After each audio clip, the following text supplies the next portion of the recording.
Micah chapter 5. Now muster your troops, O daughter of troops. Siege is laid against us. With a rod they strike the judge of Israel on the cheek. But you, O Bethlehem Ephrathah, who are too little to be among the clans of Judah, from you shall come forth for me one who is to be ruler in Israel, whose coming forth is from of old, from ancient days. Therefore he shall give them up until the time when she who is in labour has given birth. Then the rest of his brothers shall return to the people of Israel. And he shall stand and shepherd his flock in the strength of the Lord, in the majesty of the name of the Lord his God, and they shall dwell secure. For now he shall be great to the ends of the earth, and he shall be their peace. When the Assyrian comes into our land and treads in our palaces, then we will raise against him 7 shepherds and 8 princes of men. They shall shepherd the land of Assyria with the sword, and the land of Nimrod at its entrances. And he shall deliver us from the Assyrian when he comes into our land, and treads within our border. Then the remnant of Jacob shall be in the midst of many peoples like dew from the Lord, like showers on the grass, which delay not for a man, nor wait for the children of man. And the remnant of Jacob shall be among the nations, in the midst of many peoples, like a lion among the beasts of the forest, like a young lion among the flocks of sheep, which, when it goes through, treads down and tears in pieces, and there is none to deliver. Your hand shall be lifted up over your adversaries, and all your enemies shall be cut off. And in that day, declares the Lord, I will cut off your horses from among you, and will destroy your chariots. And I will cut off the cities of your land, and throw down all your strongholds. And I will cut off sorceries from your hand, and you shall have no more tellers of fortunes. And I will cut off your carved images, and your pillars from among you. And you shall bow down no more to the work of your hands. And I will root out your Asherah images from among you, and destroy your cities. And in anger and wrath I will execute vengeance on the nations that did not obey. In treating the end of Micah chapter 4, we notice the character of Rachel, present just beneath the surface of the text. The text mentioned a particular location, Migdal Eder, or the Tower of the Flock, and then proceeded to talk about a woman struggling in birth. All of this could be seen as a subtle allusion to the story of Rachel, back in Genesis chapter 35, while Rachel was still pregnant with Benjamin. The Lord had promised Jacob that kings would come from his own body. In verses 16 to 21 of that chapter we read what happened next. Then they journeyed from Bethel. When they were some distance from Ephrath, Rachel went into labour, and she had hard labour. And when her labour was at its hardest, the midwife said to her, Do not fear, for you have another son. And as her soul was departing, for she was dying, she called his name Ben-Oni, but his father called him Benjamin. So Rachel died, and she was buried on the way to Ephrath, that is, Bethlehem. And Jacob set up a pillar over her tomb. It is the pillar of Rachel's tomb, which is there to this day. Israel journeyed on and pitched his tent beyond the Tower of Eder. As we read on into chapter 5, allusions to Rachel continue. The nation, being compared to its great matriarch Rachel, is struggling in its pangs, facing the invading Assyrians, for instance. The great awaited royal leader of the people, who would be the full fulfillment of the promise made to Jacob back in Genesis chapter 35, has not yet arrived. Yet in these reminders of the tragic story of Rachel, Migdal Eder, Bethlehem, Ephrath, the woman struggling in birth, and the threat of death, we discover a new promise that is brewing, the birth of a new child, a one who will rule his people. The chapter, however, begins with a reminder of how low the line of David has been brought. The son of David is supposed to rule the nations with a rod of iron, yet the nations are striking him on the cheek. He is being surrounded and besieged by the Assyrians and their tributaries. Presumably we should see the events of 701 BC at the background here, with the invasion of Sennacherib. Bethlehem, of course, was the town from which David hailed. From the place that David first came, an heir of David would arise. Bethlehem as a town promised little. It was not a great town. It was not a place that could muster a great quantity of troops. Yet Bethlehem would be the place from which the great ruler of the people would arise. Just as in various places in the book of Isaiah, for instance, we see here the line of David that has been nearly cut off, and then, as it seems to have been removed, from the place where David first came, his greatest son would come forth, springing up like a root out of dry ground, as Isaiah chapter 53 puts it. Rachel had struggled and failed to reach Bethlehem and had died on the way. Yet now the woman who is struggling to give birth would reach Bethlehem, and in that town of Bethlehem the great child that has been awaited would be born. In the Christian tradition, the end of verse 2 has commonly been taken as a reference to Christ's eternal origins. The text certainly does not need to be read this way, and we should beware, it seems to me, of trying to press it into that theological mould. Nevertheless, there is something of a mythic quality about this statement that might suggest something akin to deep magic from the dawn of time. There is here displayed something of the deeper mystery of God's purpose from the very beginning. The return to Bethlehem, the place of David's birth and the origin of the dynasty, takes us back behind the current Davidic king on the throne to the very root of Jesse and Bethlehem beneath him. It will be from Bethlehem, not Jerusalem, that the awaited one, who was always the destiny of the Davidic line, would come forth. This awaited son of David, like his forefather, would be a shepherd of the people. Acting with the strength and the authority of the Lord as his son, he would execute justice in the land and deliver his people. He would be the means of redemption for his brothers who would return to the land from exile. Behind this great prophecy, we should also hear the words of the Davidic covenant in 2 Samuel chapter 7 verses 12 to 16. When your days are fulfilled and you lie down with your fathers, I will raise up your offspring after you, who shall come from your body, and I will establish his kingdom. He shall build a house for my name, and I will establish the throne of his kingdom forever.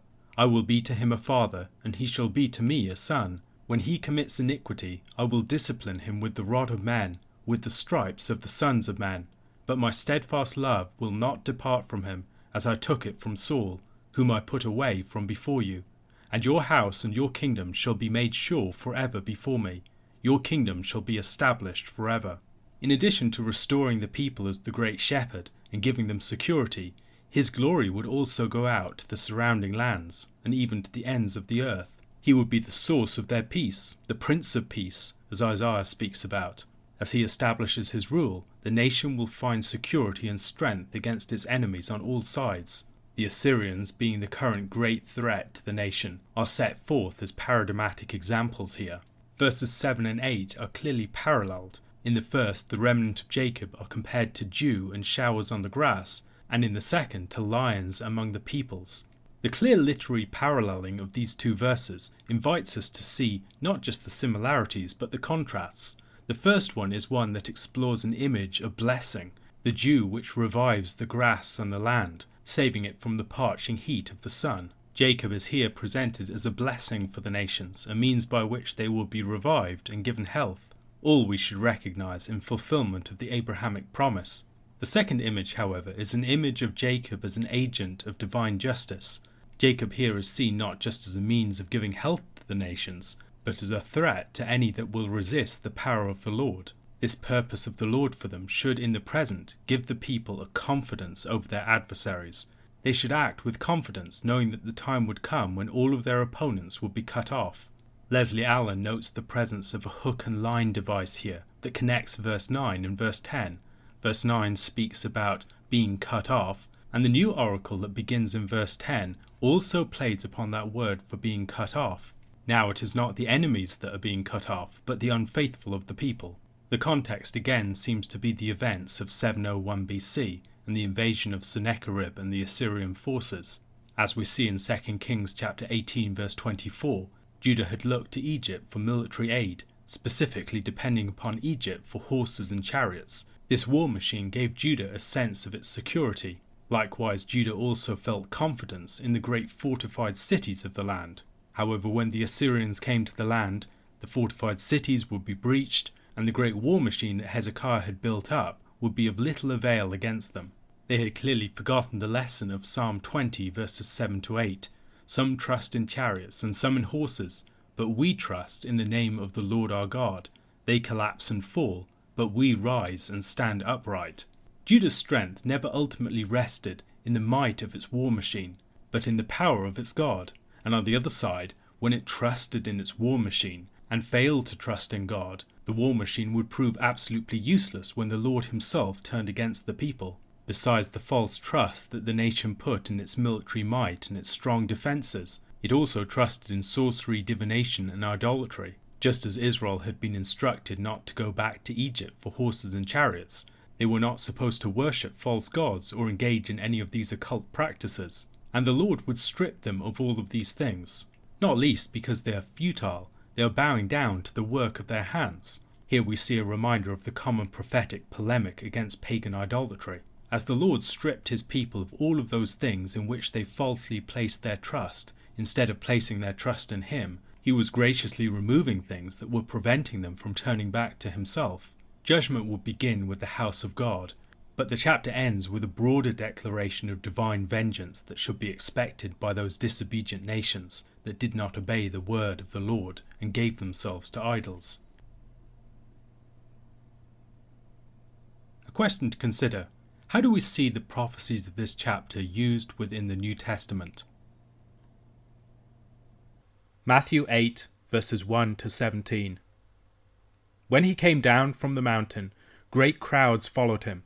And behold, a leper came to him and knelt before him, saying, Lord, if you will, you can make me clean.